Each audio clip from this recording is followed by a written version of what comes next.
네, 우리 앞뒤 좌우로 우리 인사 나눌까요? 사랑합니다. 축복합니다. 반갑습니다. 네, 반갑습니다. 이제 완연한 봄이 되어 가고 있어서 따뜻해서 너무 좋은 것 같습니다. 이제 곧 있으면은 아름다운 꽃들이 피우겠죠? 꽃들이 많이 피나요? 첫 봄을 제가 맞이해서 여기에서의 첫 봄을 맞이해서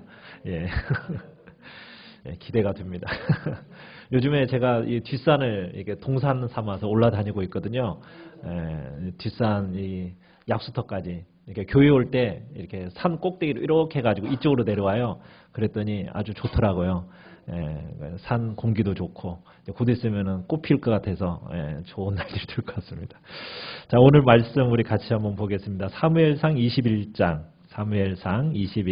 1절에서 15절의 말씀, 1절에서 15절까지의 말씀을 교독하도록 하겠습니다. 사무엘상 21장 1절에서 15절까지입니다.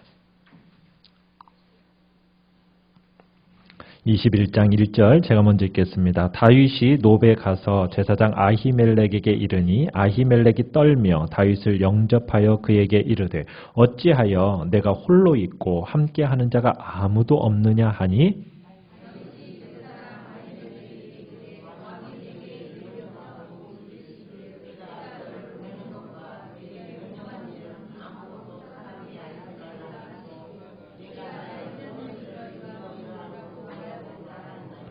이제 당신의 수중에 무엇이 있나이까? 떡 5덩이나 무엇이나 있는 대로 내 손에 주소서 하니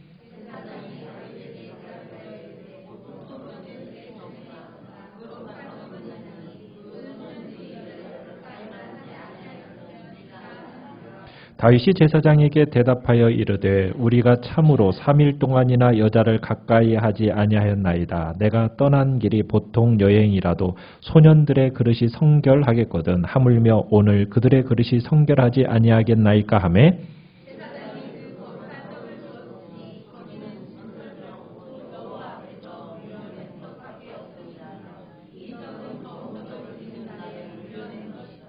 그날에 사울의 신하 한 사람이 여호와 앞에 머물러 있었는데 그는 도액이라 이름하는 에돔 사람이요 사울의 목자장이었더라.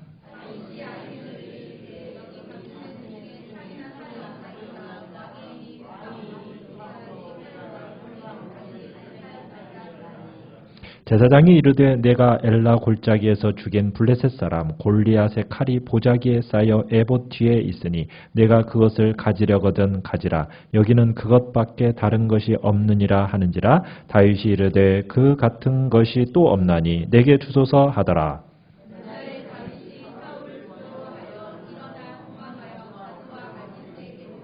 아기스의 신하들이 아기스에게 말하되 이는 그 땅의 왕 다윗이 아니니까 무리가 춤추며 이 사람의 일을 노래하여 이르되 사울이 죽인 자는 천천히요 다윗은 만만이로다 하지 아니했나이까 한지라.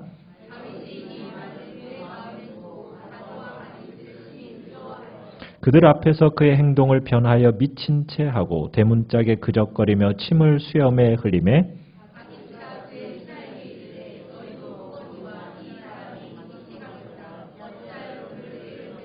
같이 읽습니다. 내게 미치 광이가 부족하여서 너희가 이 자를 데려다가 내 앞에서 미친 짓을 하게 하느냐. 이 자가 어찌 내 집에 들어오겠느냐 하니라. 아멘. 오늘 말씀의 제목은 하나님의 공급과 보호라는 제목으로 말씀을 나누기를 원합니다. 도망자라는 영화를 보면은 보통 도망자 하면은 억울한 누명을 쓰고 정처 없이 막 도망길에 이르게 되죠. 그리고 그 뒤에는 누가 있습니까? 끝없이 쫓아오는 추적자, 끊임없는 추적자가 있습니다. 그러면서 어떤 일들이 벌어지는 겁니까? 아슬아슬한 위기 탈출들이 벌어지면서 손에 땀을 쥐게 만드는 것이 보통 도망자라는 이 영화 속에서 나오는 장면들입니다. 참 도망자, 우리가 영화로 보면은 손에 땀을 쥐게 하는 스릴의 연속이죠. 그렇지만 실제로 도망자 신세가 된다면 어떨까요? 그러면은 상황은 전혀 달라지겠죠. 지금 다윗의 경우가 그러한 겁니다. 지금 사울의 시기, 사울의 오해 때문에 생명의 위협을 느끼고 있는 다윗. 어쩔 수 없이 지금 도망길에 나서게 된 거예요. 다윗은 요나단에게 정말 사울이 나를 죽일 건가? 그런 의도가 확실하냐? 그것을 이제 요나단에게 한번 알아보도록 청을 했습니다. 그랬더니 진짜 사울은 자기를 죽이기로 단단히 마음먹었다는 사실을 분명히 확인하게 된 거예요. 그래서 이제 다윗은 도망을 치게 됩니다. 이제는 다윗의 목에는 현상금까지 걸렸어요. 거기에다가 다윗을 죽이는 일이 이제는 국가 정책이 되어버렸습니다.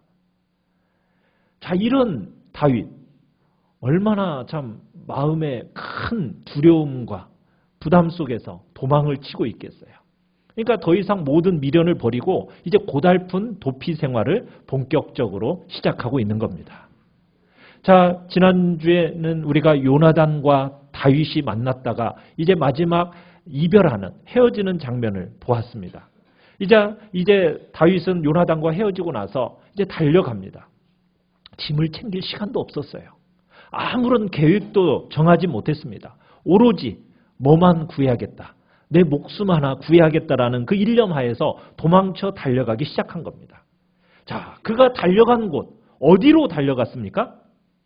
다윗이 지금 목숨을 구하기 위해서 처음으로 달려간 곳, 그곳은 오늘 1절에 그 지역을 뭐라고 얘기하고 있습니까? 놉이라고 얘기했습니다. 놉이라는 곳에 도망을 쳤어요. 자, 놉이라는 곳은 어떤 곳일까요? 제사장들의 성읍입니다. 성소가 있는 곳이에요. 전에 사무엘상 처음 우리가 볼 때에는 이 성소가 어디에 있었습니까? 실로라는 곳에 있었어요. 그곳에서는 엘리 제사장과 그의 아들들이 그 성소를 잘 섬기고 있었죠. 그런데 이제 엘리 제사장과 그 아들들의 죽음과 함께 실로가 파괴가 되어졌고 그 이후로 이제 이 성소는 놉이라는 곳으로 옮겨지게 된 겁니다. 이제 놉이라는 곳에서 성소의 기능이 이제 담당되어지고 있는데, 자, 다윗이 왜 놉으로 도망갔을까요? 왜? 그 놉에는 누가 있기 때문에? 성소가 있고 제사장이 있기 때문에. 그래서 그의 마음속에 지금 성소로 달려간 거예요. 이전에 다윗이 도망친 곳이 있었어요. 라마나요시라는 곳이었습니다. 그곳에서는 누가 있었습니까? 선지자 사무엘이 있었어요. 그곳에서 사무엘의 보호를 받은 적이 있어요. 이런 사실을 고려할 때 지금 다윗은 자기의 목숨을 구하려는 그 급박한 심정으로 놉이라는 곳, 성소에 있는 곳으로 지금 달려간 겁니다. 그곳에 제사장이 있습니다. 자, 그 제사장의 이름은 오늘 누구라고 나와 있죠? 아히멜렉이라고 나와 있습니다. 아히멜렉. 이 아히멜렉이 그 성소를 거룩하게 책임지는 그 일을 맡고 있었던 거예요. 그러면서 다윗은 그런 생각을 한 겁니다. 이 제사장 아히멜렉을 통해서 내가 하나님의 인도, 하나님의 복주심을 내가 경험해야겠다. 이런 마음을 가지고 지금 성소를 향하여 달려간 거예요. 급박한 심정을 가지고 지금 성소에 도착을 했어요. 그 마음속에는 오로지 내 목숨 부지해야겠다는 생각밖에 없었던 거죠. 자, 헐레벌떡 달려왔습니다. 성소라는 곳에 나타났어요. 자, 나타났더니 자, 21장 1절에 제사장 아히멜렉이 헐레벌떡 나타난 이 다윗을 보면서 어떤 마음이 들었습니까? 두려워하고 있어요. 떨면서 두려워하고 있습니다. 그러면서 다윗을 영접했어요. 아히멜렉은 그런 생각을 했겠죠. 아니, 다윗이 왜 이토록 조급해 오는 것일까? 왜 여기 혼자 왔지? 왜 혼자 왔을까? 도대체 무슨 일이 있을까? 아마 그 마음속에 뭔가 지금 급박한 일이 있다라고 생각을 하고 이제 두려움 속에 떨면서 이 다윗을 영접하고 있는 겁니다. 지금 사울과 다윗의 이 갈등의 소문이 지금 전국에 지금 퍼져 있는 상태예요. 그런 걸 생각할 때 다윗이 지금 자기에 나타났다라는 것은 굉장히 두려움 속에서 맞이하는 겁니다. 자, 그때 다윗이 어떻게 반응을 합니까? 거짓말을 합니다. 뭐라고 거짓말을 해요? 내가 왕의 특명을 받았습니다. 지금 왕의 특명을 받고 내가 길을 가는 중입니다. 하면서 이 제사장 아히멜렉의 마음을 안심시킵니다. 별다른 문제 없어요. 저는 지금 왕의 심부름을 가고 있는 중이거든요. 조금 후면은 나와 함께 갈 젊은이들 몇 명이 이곳으로 올 겁니다.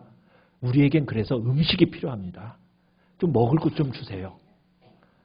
빵 5덩어리든지 뭐 있는 것 좀 주세요 하면서 이제 아히멜렉에게 부탁을 합니다. 아히멜렉이 다윗의 말을 참 액면 그대로 받아들였어요.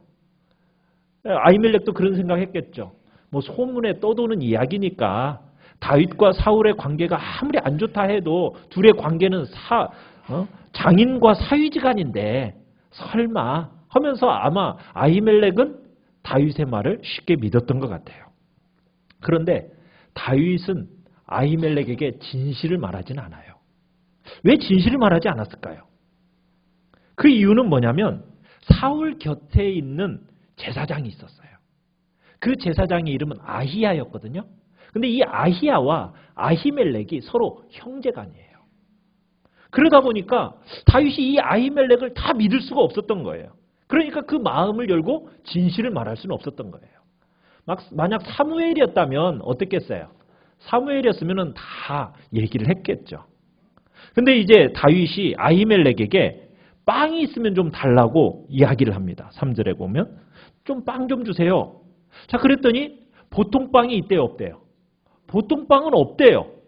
자, 있는 빵, 무슨 빵이 있다고 얘기하고 있습니까? 거룩한 떡. 거룩한 떡이라는 게 뭐죠? 6절에 가보면은 뭐라고 얘기하고 있습니까? 진설병. 진설병이라고 얘기하고 있어요. 진설병이라는 건 무엇입니까? 성소에 떡상이 있죠. 떡상에 몇 개를 올려놔요. 지파수를 따라 12개를 이렇게 줄지어서 올려놓거든요. 자, 그 떡밖에는 없다라는 거예요. 근데 이 진설병은 한 주씩 올려놓는 거예요. 한 주가 지나면은 새로운 떡, 새로운 빵을 갖다 놓는 겁니다. 그러면은 그 전주에 만든 빵은 어떻게 할까요? 제사장이 먹어야 되는 거예요. 자, 이 제사장만 먹어요. 다른 일반 사람들 이 빵 먹을 수 있어요, 없어요? 먹을 수 없는 빵입니다. 제사장만이 이 진설병을 먹을 수 있도록 율법에 딱 규정을 해놓았거든요. 이 빵이 아무리 배고프다고 하더라도 아무나 먹을 수 있는 빵이 아니란 말이에요. 자, 그러면 이 사실을 다윗이 알고 있을까요? 모를까요? 알고 있죠, 다윗도. 자, 그럼에도 불구하고 그 빵 달라고 하는 거예요. 그리고서는 자기는 지금 왕의 명령을 수행하는 중이고 자기는 뭐 그 다음에 도착할 사람도 그 일을 위해서 구별된 사람들이기 때문에 그 빵 줘도 괜찮다고. 그러면서 설득해서 그 빵을 얻어냅니다. 자, 그랬더니 아히멜렉이 이 빵을 줘요, 안 줘요? 줘요, 안 줘요? 줘요. 아히멜렉이 빵을 줘요. 아히멜렉이 굉장히 고리타분하고 어떤 뭐라고 말하죠? 자기 생각이 딱 이 율법에 얽매인 사람이라고 했다면 아마 안 줬을 겁니다. 막 율법이 정해져 있는데 어떻게 이 빵을 줄 수 있어? 하면서 아마 그렇게 해석하는 사람은 까다롭게 구는 사람이었다면 아마 이 빵 안 줬을 거예요. 그런데 종교적인 규정의 문제가 아니라 그 정신을 간파했던 사람이 이 아히멜렉이에요. 그래가지고 이 다윗이 지금 너무 배고프고 생명과 직결되어 있다는 사실을 알기 때문에 그 빵을 내어줍니다. 아무리 율법에서 규정된 진설병 그 내용이라 할지라도 아히멜렉은 그 빵을 내어줘요. 그랬더니 이 빵을 다윗이 낚아채듯이 받아먹더니 굶주린 거지처럼 개걸스럽게 막 먹기 시작합니다. 자, 이 사건이요. 먼 훗날 약 1000년 후에 이 사건이 얘기가 됩니다. 누구에 의해서 얘기가 되는지 아세요? 예수님에 의해서 이 이야기가 다시 언급이 돼요. 마태복음 12장에 가보면 예수님과 제자들이 안식일 날 밀밭 사이를 지나가시게 됐어요. 자, 밀밭 사이를 지나가는데 제자들이 배가 고팠습니다. 자, 무슨 짓을 했죠? 이삭을 따서 비벼가지고 호 불어서 그 이삭을 먹었어요. 자, 그 모습을 누가 봤습니까? 바리새인들이 봤어요. 자, 그 행동은 안식일 율법에 그 위배되어 놓은 행동이었어요.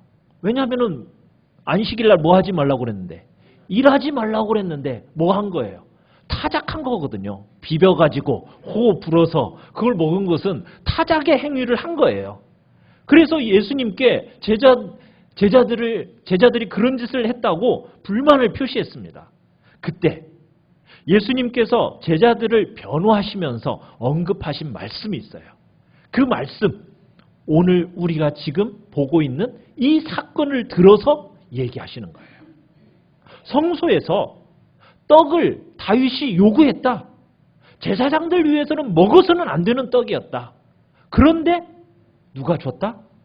제사장인 아히멜렉이 이 떡을 다윗에게 주어서 먹었다.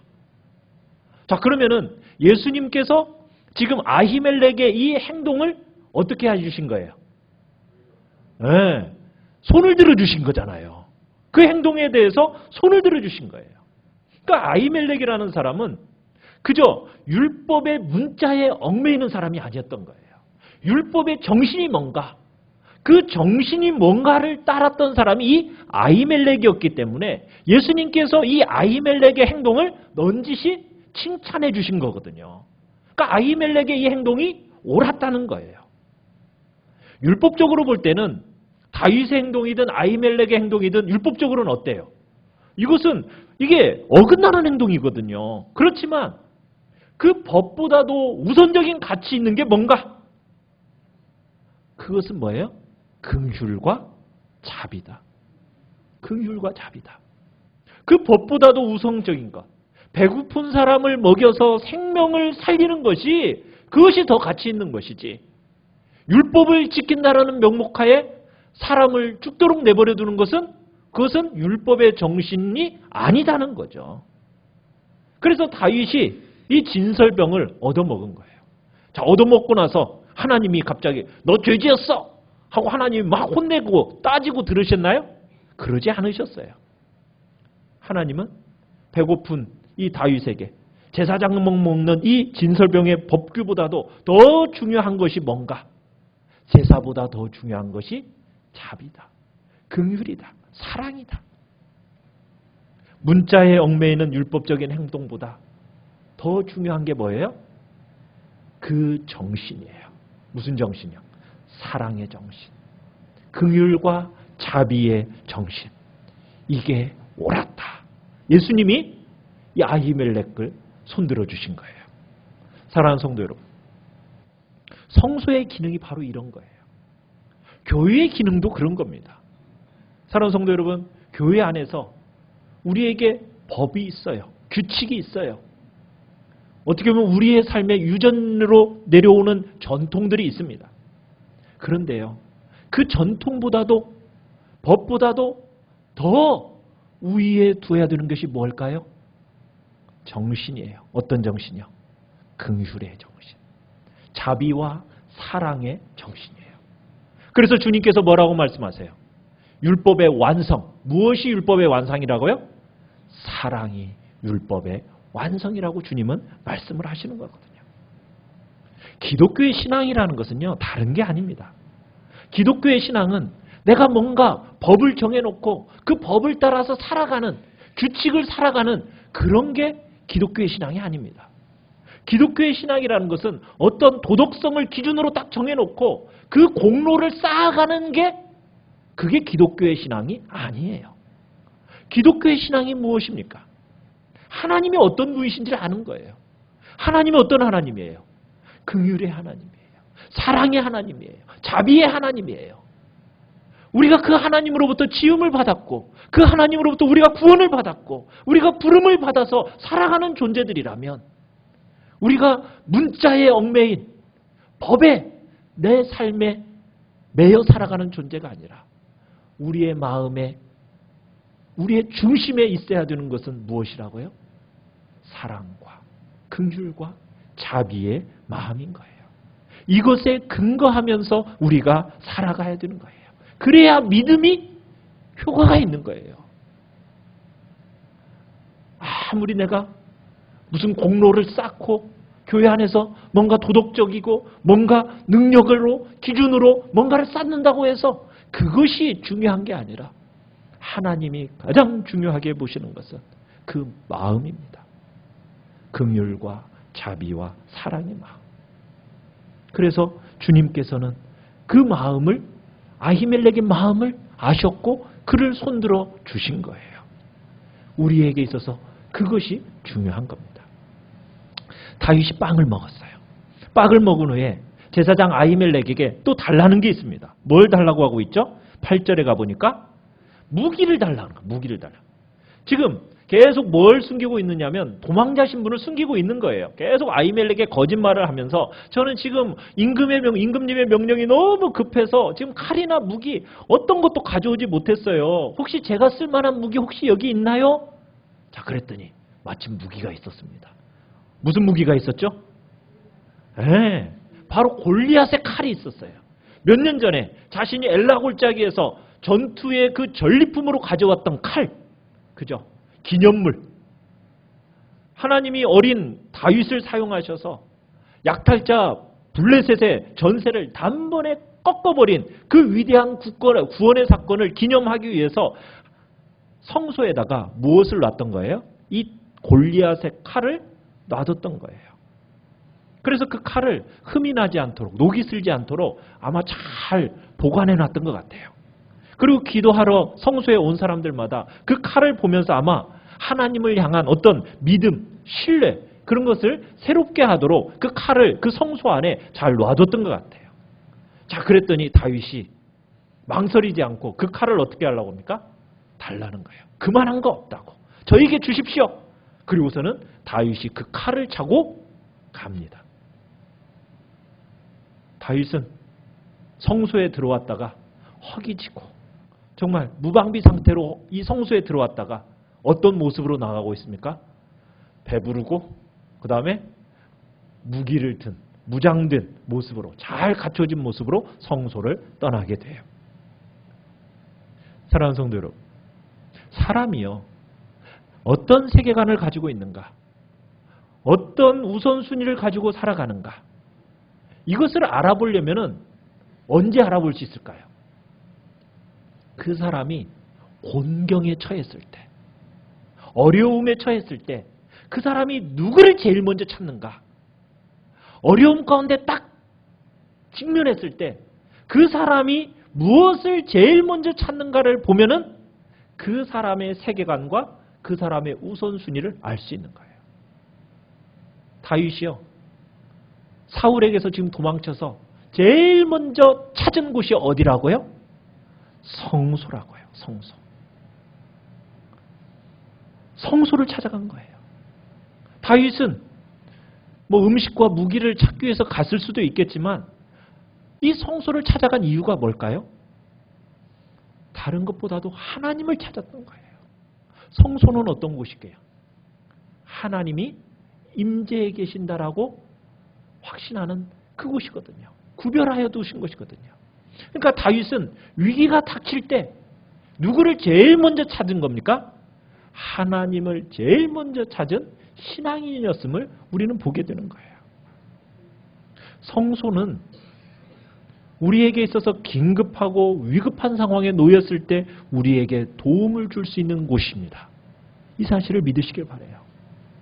우리의 삶에 여러분 다윗을 볼 때 먹지 못한 빈 배에다가 아무런 무기도 없는 맨손으로 성소에 딱 들어갔을 때 하나님께서 성소에 들어갔던 이 다윗을 어떻게 만들어 주셨어요? 먹을 것 공급해 주시고 싸울 수 있는 무기를 공급해 주셨습니다. 사랑하는 성도 여러분, 우리에게 있어서 지금 성소는 어디인가요? 어디가 성소인가요? 예배당에 와야 되나요? 하나님은 초월에 계십니다. 어디든지 다 계세요. 여러분을 가리켜서 뭐라고 얘기하고 있어요? 하나님의 성전이라고 신약에서는 얘기하고 있어요. 그죠? 너희 안에 누가 계시다고요? 성령이 계시는 것을 알지 못하느냐? 너희는 하나님의 성전이다. 그렇다면 여러분이 어느 곳에 있든지 어느 곳을 가든지 여러분들이 하나님을, 예수 그리스도 안에서 하나님을 찾는 그 자리가 뭐가 된다는 거예요? 성소가 되는 거예요. 거룩하게 구별되는 장소가 된다는 거예요. 여러분이 어느 곳에 있든지 그곳에서 주님 안에서 여러분들이 하나님을 찾는다면 그 자리는 성소가 되어질 것이에요. 다윗에게 하나님께서 성소에서 빵을 얻게 하셨습니다. 칼을 얻게 하셨어요. 그죠? 자, 이 빵, 칼, 이 두 단어, 우리가 성경에서 종종 하나님의 말씀을 가리키는 말로 쓰이는 단어가 뭐죠? 빵과 칼. 못 들어보셨습니까? 빵과 칼로 성경에서 얘기를 하잖아요. 우리의 양식이라고. 하나님의 말씀이 우리의 양식이요. 하나님의 말씀이 성령의 검이라고, 칼이라고. 여러분, 여러분이 궁지에 몰려 무기도 없고 양식도 없고 필사적으로 도망칠 때 여러분들이 찾을 곳, 성소입니다. 하나님을 찾으세요. 그러면 거기에서 놀라운 일이 일어나게 될 거라는 거예요. 여러분들에게 생명력과 삶을 깊이 있게 만드는 힘이 그 자리에서 여러분들에게 나타날 거예요.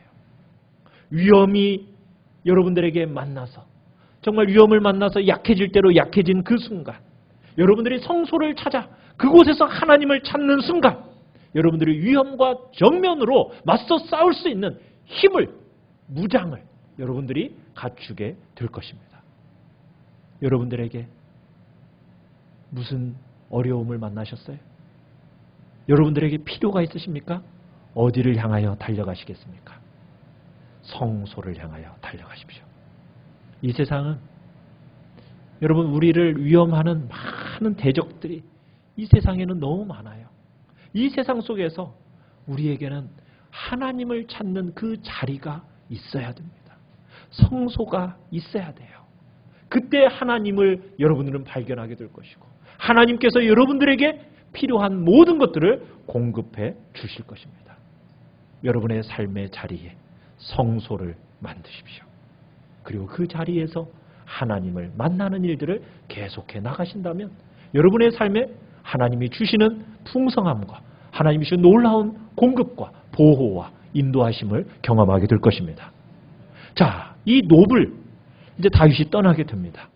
안전한 장소를 찾아 돌아다녔어요. 근데 모든 것이 지금 녹록지가 않아요. 얼마나 다급했는지 다윗이 어디를 지금 찾아가게 됩니까? 10절에 가보니까 가드왕 아기스를 찾아갔다고 얘기하고 있어요. 자, 가드왕 아기스 이거 어느 나라를 찾아간 거예요? 블레셋을 찾아간 거예요. 블레셋이 어떤 곳입니까? 평소에는 지금 다윗이 싸웠던 그 나라잖아요. 그런데 그 나라를 찾아서 안식처를 구하고 있다는 거예요. 맨 처음 찾아간 곳이 다른 곳도 아닌 블레셋의 도시국가 중 하나인 가드를 찾아갔어요. 블레셋 사람들 다윗을 어떻게 생각했을까요? 이 골리앗이 어디 사람이죠? 골리앗이 가드 사람입니다. 가드 사람 골리앗, 자신들의 영웅을 죽인 다윗이 찾아왔어요. 또 다윗이 블레셋 사람들을 얼마나 쳐 죽였어요. 그런 장본인이 찾아온 거예요. 버젓이 뭘 들고 찾아왔어요? 누구의 칼? 골리앗의 칼을 들고 지금 도시에 나타났습니다. 자, 그러면은 거기에 있는 블레셋 사람들의 여론이 어땠을까요? 잠잠할 리 있을까요? 가드왕 아기스의 부하들이 다윗을 받아들인 일을 반대합니다. 위험하다고. 위험한 상황을 정확하게 파악하고서는 반대를 해요. 그러면서 뭐라고 얘기를 하느냐면 11절에 가보면 다윗과 사울을 비교해서 불렀던 노래를 인용을 해요. 뭐라고?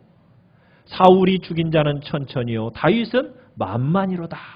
그러면서 다윗을 뭐라고 얘기했냐면 11절에 보시면 이렇게 얘기하고 있어요. 아기스의 신하들이 아기스에게 말하되 이는 그 땅의 왕 다윗이 아니니까. 다윗을 지금 뭐로 인정하고 있습니까? 아니 이스라엘의 왕으로 인정받고 있다라는 거예요. 지금 다윗이 왕이에요, 아니에요? 왕 아니잖아요. 그런데 지금 블레셋 사람들은 누구를 두려워하고 있는 겁니까? 사울이라는 존재는 안중에도 없어요. 오직 다윗만 생각하고 다윗이 왕이라고 인정하고 있는 거예요. 그러면서 지금 다윗을 두려워하는 겁니다. 자, 그러면서 이제 다윗을 어떻게 하자는 거예요? 죽이자는 거예요. 죽이자는 거예요. 위대한 장군, 우리의 위대한 장군 골리앗을 죽인 이놈 죽여야 된다는 거예요. 우리 군대 죽인 놈, 이놈 죽여야 된다는 거예요. 하면서 아기스의 부하들이 다윗을 죽이자고 이제 막 여론을 몰아가는 겁니다. 자, 사태의 위급성을 알아차렸어요, 다윗이. 이제 마음에 막 두려움이 옵니다. 12절에 보니까. 마음에 이제 막 두려움이 와요. 아기스를 이제 두려워하기 시작합니다. 매우 두려워했어요. 자, 그러니까 갑자기 이제 다윗이 기지를 발휘합니다. 어떤 기지를 발휘하죠? 미친 채 하는 겁니다. 미친 채 하면서 위기에서 벗어나려고 해요. 이 당시에 사람들은요, 미친 사람들을 터부시했어요. 미친 놈은 죽이지도 않았습니다. 그게 그 당시에 이제 사람들의 일이었어요. 그러니까 해치지 않았기 때문에 피해를 입지 않고 위기를 피하는 데 있어서 이 미친 짓이 제격이었던 거예요. 그래서 다윗이 막 미친 짓을 하는 거. 어떻게 미친 짓을 하고 있어요? 막 대문짝에서 그적그적거리면서 침을 막 수염에 질질 흘리면서 미친 짓을 막 하는 겁니다. 자, 그것을 본 아기스 뭐라고 얘기합니까? 15절에 내게 미치광이가 부족해가지고 이놈을 데려다가 내 앞에 지금 미친 짓을 하게 하냐? 당장 내쫓아라! 하고서는 내쫓아버려요. 그러면서 다윗이 가까스로 살아나게 돼요. 하마터면 어떻게 될 뻔했어요? 참수형 당할 뻔했다가 미친 채 했다가 쫓겨나게 됐습니다. 자, 미친 채 하다가 쫓겨났어요. 목숨은 구했습니다. 자, 목숨을 구한 방법이 어때요? 참 구차하죠. 그렇지 않습니까? 아니 생명을 구원하기 위해서, 참 생명을 보존하기 위해서 미친 채 한다는 거 참 안쓰럽지 않아요? 옛날에는 어떤 모습이었는데 골리앗을 죽일 때만 하더라도 아주 당당했잖아요. 돌멩이 몇 개 하나 딱 들고 가지고 돌멩이로 골리앗을 쳐 죽였던 이 모습, 용맹한 모습은 어디로 사라져가고 지금 어떤 모습이 됐어요? 미친놈이 돼가지고 미친 척하면서 침 질질 흘리고 그적그적거리고 있는 모습 보세요. 자, 그리고 나서 간신히 목숨 구했습니다. 자, 구하고 나서 이제 살아서 딱 갔어요. 여러분 같으면은 그 다음에 여러분들의 나오는 입술에서 나오는 게 뭐가 나올 것 같아요? 하나님한테 뭐라고 얘기할 것 같습니까? 하나님, 도대체 왜 나를 이렇게 비참하게 만드는 거예요? 여러분 그러지 않겠어요? 내가 꼭 이렇게까지 이렇게 미친놈 행세까지 하면서 내가 이렇게 살아야 구걸하면서 살아야 되겠어요? 불평과 원망이 터져나올 법하지 않습니까? 그런 상황이잖아요. 자, 그런데 다윗이 어떻게 했는가 우리 한번 볼까요? 우리 시편 34편으로 한번 넘어가 봅시다. 시편 34편.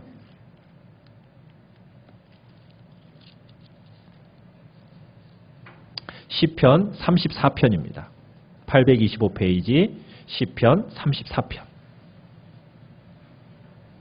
자, 시편 34편 위에, 맨 위에를 보시면은 뭐라고 써 있어요?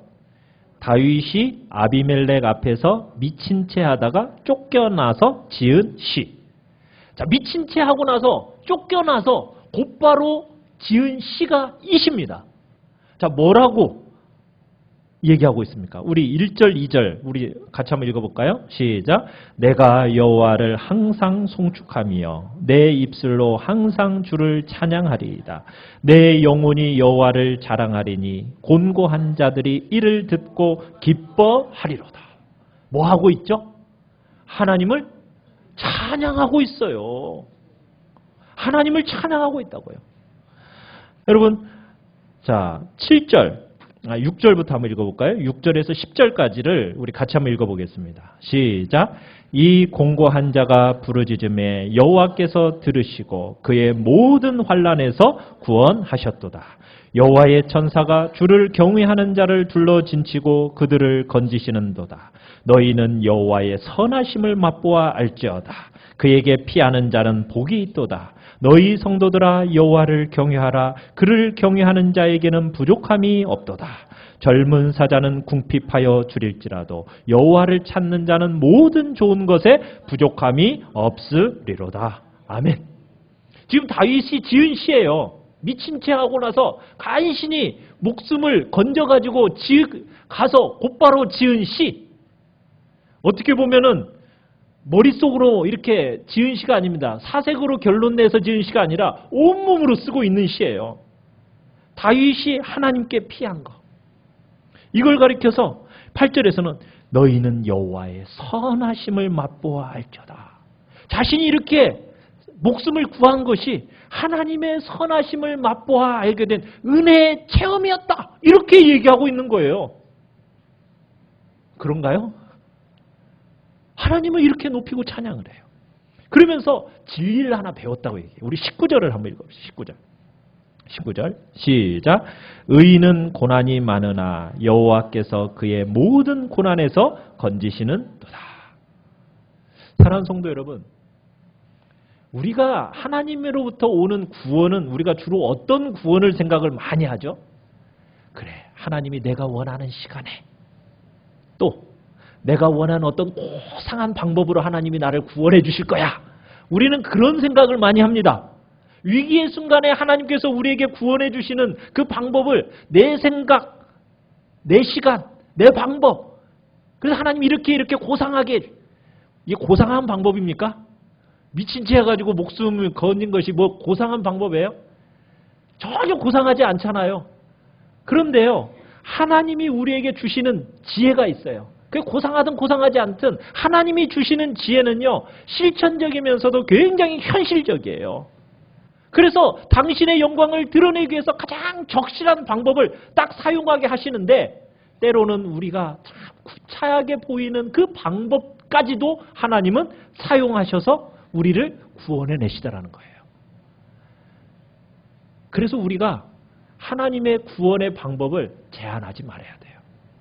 하나님의 구원의 방법. 미친 채, 내가 어떻게 이 고상한 내가 미친 척을 하면서 구원을 받아. 여러분 이렇게 생각할 게 아니에요. 하나님의 구원의 방법은요, 다양한 백성에게 다양한 위기 가운데서 다양한 방법으로 하나님은 건져내시는 거예요. 하나님의 구원의 은혜를 경험한 사람들은요, 그 방법이 어떤 것이든지 내가 구원받은 것에 대해서 어떻게 반응을 해야 되는 겁니까? 기쁘게, 감사하면서, 찬양함으로 우리가 반응을 보이는 거예요. 의인에게 고난과 시련이 많은 이유는 뭘까요? 아니, 의인은 좀 잘 살게 내버려 두지 왜 이렇게 고난이 많고 시련이 많은 거예요? 자, 여기서 그런데 분명히 뭐라고 했어요? 고난은 많지만 하나님이 그 고난에서 어떻게 해주신대요? 다 건져주신대요. 왜요? 뭘 가르쳐 주시기 위해서일까요? 어떤 어려움에 처한다 할지라도 내가 너를 안전하게 지키리라. 이걸 가르쳐 주기 위해서. 아무리 많은 불행을 겪고 불행에 노출된다 할지라도 그 어떤 시련을 통한다 할지라도 네가 연단받아서 내가 너를 향한 그 성실함, 그걸 확신하도록 깨닫게 하기 위해서 하나님은 의인에게 고난을 허락하신다는 거예요. 하나님께서 우리에게 구원자라는 것, 더 많은 경험을 나타내시기 하기 위해서 우리에게 뭘 허락하신다고요? 고난과 시련을 허락하시는 거예요. 그러나 그 고난과 시련은 우리를 멸망시키려는 고난과 시련이 아니요, 무엇을 경험케 하시려고? 8절처럼 여호와의 선하심을 맛보아 알게 하시려는 하나님의 의도가 있음을 믿으시길 바라요.